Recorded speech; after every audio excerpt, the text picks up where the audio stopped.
You think you know the story, a curious young girl wandering into a strange world full of talking creatures, impossible riddles, and tea parties that feel more like dreams than reality. For generations, Alice in Wonderland has been treated as a gentle fantasy, a sweet, harmless story meant to entertain children before bedtime. But the truth, buried behind this book, stretches far beyond imagination. Once you understand where the story truly came from, you won't be able to see it as a simple children's classic ever again, because this story, wrapped in playful nonsense, hides a much older and much darker history, one Victorian England never wanted the world to uncover. It begins on what appears to be an innocent summer afternoon in 1862. Charles Dodgson, the Oxford mathematics lecturer the world remembers as Lewis Carroll, invites three young sisters for a peaceful boat ride down the River Thames. The middle child, 10-year-old Alice Liddell, grows restless and begs for a story. Something strange, something silly, something unlike anything she has heard before. Dodgson begins to invent scenes,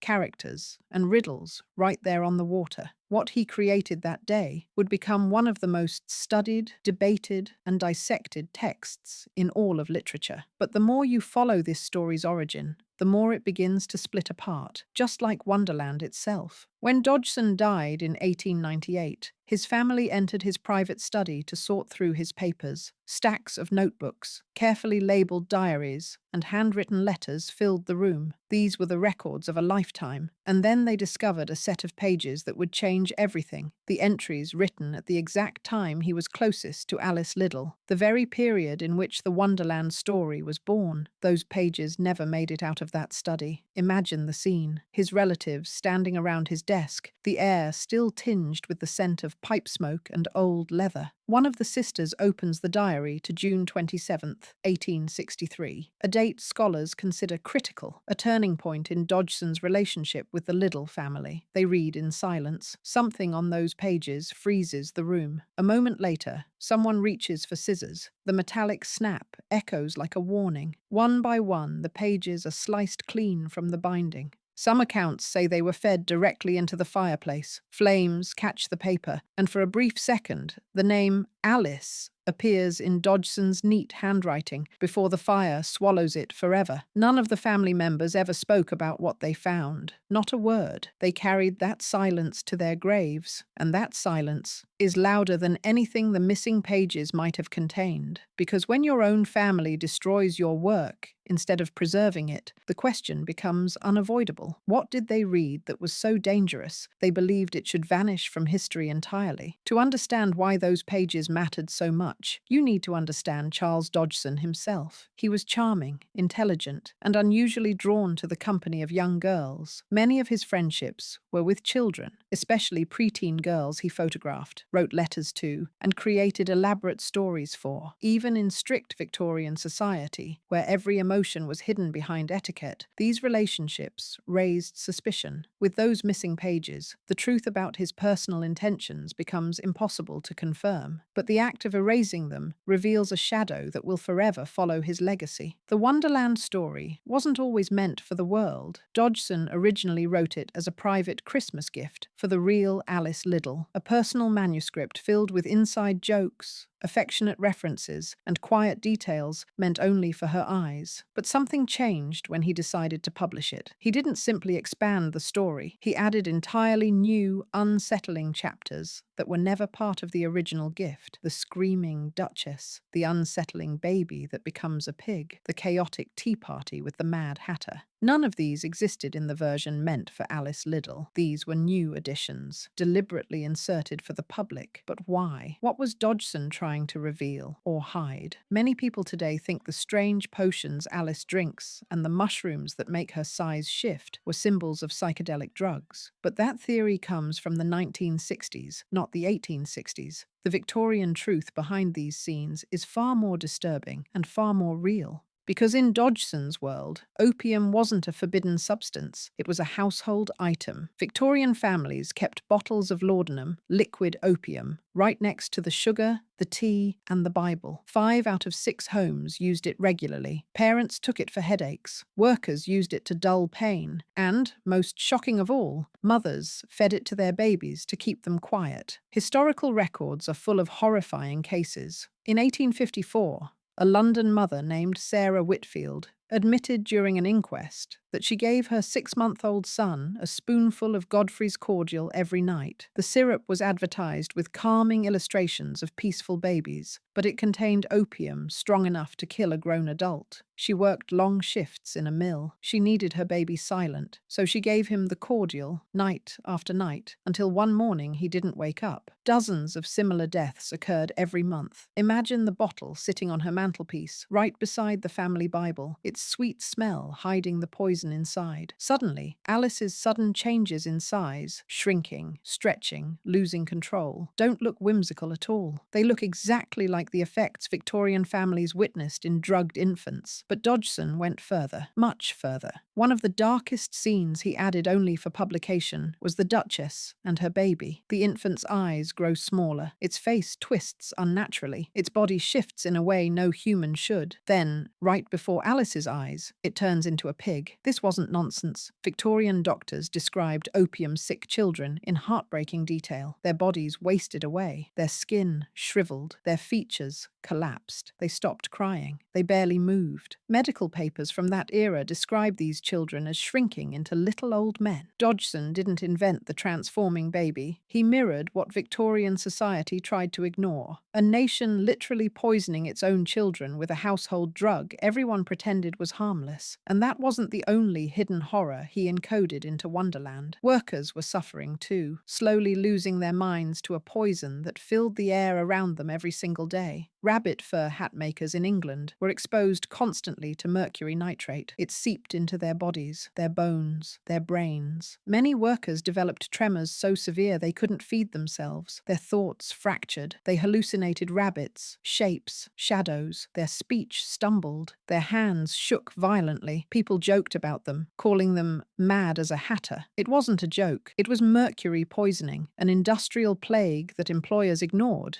because the profits were too great to stop. One hatter named Thomas Corbett worked 8 years over steaming vats of mercury solution. Each morning, his hands trembled. Each week, he lost a little more control. His wife thought he was drunk. His children avoided him. Over time, he slid into hallucinations, seeing creatures in the corners of rooms, whispering to himself, unable to speak clearly. When he collapsed at his station, the factory replaced him within a week. No compensation, no investigation, nothing. Dodgson knew exactly what mad as a hatter meant in his world. The Mad Hatter wasn't a fun, silly character. He was a symbol of workers destroyed by an industry that refused to protect them. And Wonderland wasn't nonsense. It was a mirror, reflecting everything Victorian society didn't want to admit. The cruelty hidden inside Victorian society didn't stop with poisoned children or collapsing workers. It spread upward, into royalty, into government, into every institution that claimed to stand for order. And Lewis Carroll captured that cruelty in one of the most iconic characters in the entire book, the Queen of Hearts. On the surface, she seems ridiculous, always shouting for someone's head to be cut off at the slightest inconvenience. But to Victorians, people raised on stories of royal brutality, her behavior would have felt painfully familiar. There's a moment in the story where the gardeners frantically paint white roses red. To a modern reader, it feels like nonsense, but to a Victorian reader, it wasn't nonsense at all. It was a political memory, a reminder of a bloody conflict that shaped England forever. For hundreds of years, 2 powerful families fought for the English crown. The House of York, represented by the white rose, and the House of Lancaster, symbolized by the red rose. Their war, the Wars of the Roses, filled fields and towns with blood. It wasn't heroic, it wasn't noble, it was mass execution disguised as royal justice. Historians tell us that during the Battle of Towton, snow turned red as more than 28,000 men died in a single day. It remains the bloodiest day England has ever seen. Soldiers weren't the only victims. Noblemen were dragged out of churches and murdered simply for wearing the wrong rose on their clothing. Even those who tried to hide inside inside abbeys were pulled out and beheaded on the spot. Victorian readers knew this history. They grew up hearing about it. So when Carroll described gardeners desperately trying to paint roses the correct colour to please their queen, his audience understood instantly what he was saying. People died for symbols. People died for the colour of a flower. People died because rulers decided their loyalty was wrong. The Queen of Hearts wasn't random chaos. She was a portrait of power, English power, arbitrary, irrational, deadly. Every time she screams, "Off with their heads!" she echoes the voices of monarchs who actually carried out those orders. But Carroll wasn't finished criticizing authority. He didn't just attack monarchy or industrial greed. He attacked the one institution Victorians believed was untouchable: education. Picture a classroom in the 1860s. Students stand in stiff, identical uniforms. Their backs are straight, their hands folded, their eyes fixed on the teacher. But they aren't learning. They are copying, memorizing. Their entire purpose is obedience. Questions are discouraged. Curiosity is punished. A wrong answer can earn a strike across the knuckles. And what they memorize, long poems, moral lessons, multiplication tables, isn't meant to help them understand the world. It's meant to shape them into quiet, unquestioning adults. Lewis Carroll saw this firsthand. He worked at Oxford. He taught students drilled into memorizing facts without meaning. So he built Wonderland as a giant test, a place where memorized information falls apart completely. Watch Alice. She tries to remember her lessons the way her teachers instructed. She recites poems. She repeats her multiplication tables, but everything comes out wrong. 4 times 5 equals 12. London is the capital of Paris. Words she memorized lose their meaning. Numbers dissolve. Logic flips. That wasn't an accident. Carroll did something subtle and brilliant. Alice's mathematical mistakes actually make sense if you shift the number system. A clever joke aimed directly at the mathematicians of his day, many of whom were pushing abstract theories far removed from everyday reality. For everyone else, the point was simple. An education built only on memorization collapses the moment the world doesn't follow the script. Alice starts her journey believing in rules. By the middle of the story, she begins to break down. She asks herself the same question many Victorian children were likely afraid to ask: who am I? Her identity begins to crumble because everything she thought she knew, everything she was forced to memorize, no longer works. Carroll wasn't mocking children. He was defending them, showing how an entire education system could strip away individuality and curiosity until a child no longer recognized themselves. But nothing in Wonderland exposes Victorian hypocrisy more brutally than the trial scene near the end of the story. On the surface, the courtroom is absurd. No logic, no fairness, no order. Evidence appears after the verdict. Witnesses talk in circles, and the Queen only wants one outcome: a head on the ground. But Carroll didn't invent this chaos. He borrowed it from reality. Victorian courts were known for their brutal inconsistency. A poor woman caught stealing food could receive months of hard labor. A wealthy man convicted of violence could walk away with a small fine. There are documented cases so unbelievable they feel like they belong in Wonderland. In 1856, a starving seamstress named Mary Barrett stole a loaf of bread for her 3 children. She didn't lie. She didn't hide. She admitted it openly because she had no choice. She was sentenced to 6 months in the prison, known as Newgate. She died there of disease 3 weeks later. That same week, a nobleman was charged with violently assaulting a housemaid. Multiple witnesses confirmed the attack. His fine? £1, less than the cost of a gentleman's breakfast. Victorian society loved to talk about fairness, but fairness had a price, and if you couldn't pay it, you suffered. So when Alice finally stands up in the chaotic courtroom and shouts, "You're nothing but a pack of cards," it isn't just a clever line. It's Carroll's hidden message to every reader living under the illusion that Victorian authority was noble or just. He was saying the powerful were nothing more than symbols, painted figures, acting out traditions that meant nothing in the real world. And the most shocking part, he wrapped that message inside a book meant for children. Alice in Wonderland works like a double mirror. Children see a fun, strange adventure. Adults see a biting social commentary. But historians see something deeper, a map of Victorian darkness, sketched through metaphors that look like nonsense on the surface, but reflect brutal truths underneath. Yet through all the symbolism, all the hidden social criticisms, all the coded warnings, the biggest mystery still lies inside those missing diary pages. If those pages had survived, we might understand everything: the relationship, the inspiration, the emotional truth behind the story. But they didn't survive. They were destroyed with purpose, and that destruction speaks louder than any sentence in the diaries ever could. Because when people burn your words, they aren't protecting you. They're protecting the world from knowing you, and that forbidden silence, wrapped around the origins of Alice in Wonderland, creates a shadow that lingers behind every page, every character, every strange twist in the story. But Carroll wasn't only hiding personal secrets, he was hiding something far more dangerous, a message so deeply embedded inside the story that only adults would understand it, a warning about a society breaking apart under its own lies. For most people, Alice in Wonderland feels like a dream, fun, strange, confusing. But for Lewis Carroll, it wasn't a dream, it was a message, a coded one, wrapped in jokes, buried in riddles, hidden in characters that seem silly until you look closer.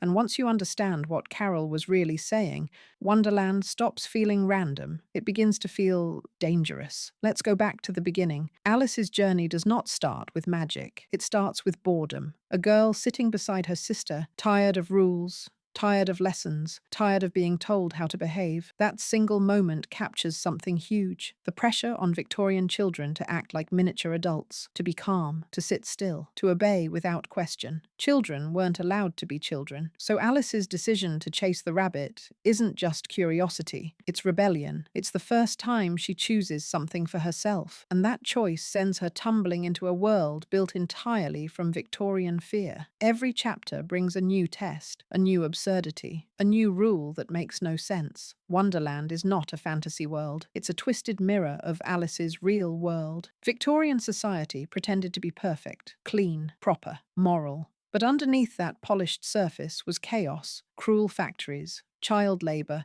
collapsing lungs, deadly diseases, and laws that protected the wealthy while punishing the poor. Carroll took all that madness and broke it into pieces. Then he disguised each piece as a character. The White Rabbit, a symbol of stress and deadlines, always rushing, always anxious, like Victorian workers whose entire lives were scheduled to the minute. The Caterpillar, a representation of authority that questions, judges, belittles. Somebody who tells Alice she is wrong, even when she is simply trying to understand herself. The Mad Hatter, a portrait of workers poisoned by mercury, slowly losing their minds while making hats for rich customers who never thought about the suffering behind their fashion. Every character is a critique, every scene is a warning, and that warning becomes clearest when Alice finally reaches the courtroom, the heart of Wonderland, the place that holds power, the place that decides truth. The entire trial is broken from the start. The jury takes notes before they hear anything. Evidence appears after the verdict. The king makes rules on the spot, and the queen wants punishment before reason.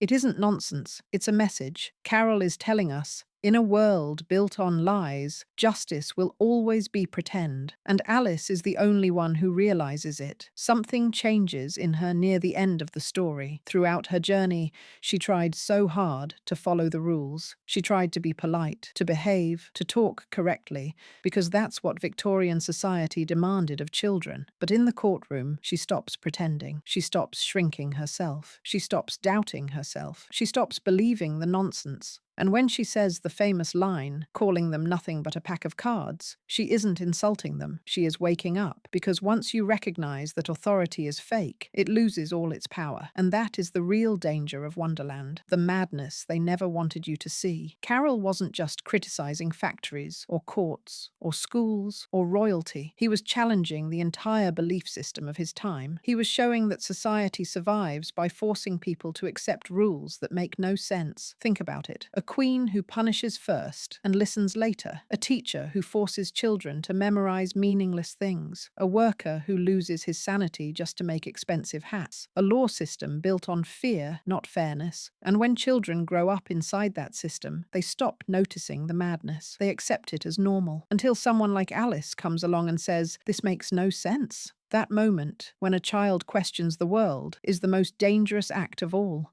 But remember, Carroll didn't write the story during a calm, peaceful time. He wrote it while the world was changing fast. Old traditions were breaking. New technologies were rising. People were starting to question religion, authority, and moral rules. It was a time when society looked stable from the outside, but was shaking underneath, just like Wonderland. And that brings us to the secret, hidden inside the missing diary pages. Those pages could have been destroyed for many reasons: personal embarrassment, family pressure, fear of scandal. But historians agree on one thing: if those pages survived, they would almost certainly change how the world sees both Carol and Alice in Wonderland. Not because of something inappropriate, but because Carol was far more complicated than the world was ready to accept. A shy mathematician, a photographer, a critic of society, a man writing a children's book that wasn't really for children, a man who understood how powerful imagination could be. If a child learns to imagine, they learn to question. If they learn to question, they learn to resist. If they learn to resist, they can't be controlled. And Carol knew that. He knew exactly what he was doing. That's why Alice doesn't fight with weapons. She fights with understanding. She wins by recognizing the truth that Wonderland has no real power over her. And when she realizes that, the entire world falls apart like paper. Because Wonderland wasn't meant to defeat her. It was meant to test her, to see if she would accept nonsense or expose it. And she exposes it, not by shouting, not by running, but by simply refusing to believe a lie. That is the message hidden behind the tea parties, riddles, strange animals, and disappearing cats. The moment you stop accepting madness, the madness loses. And that message was radical for its time, dangerous even.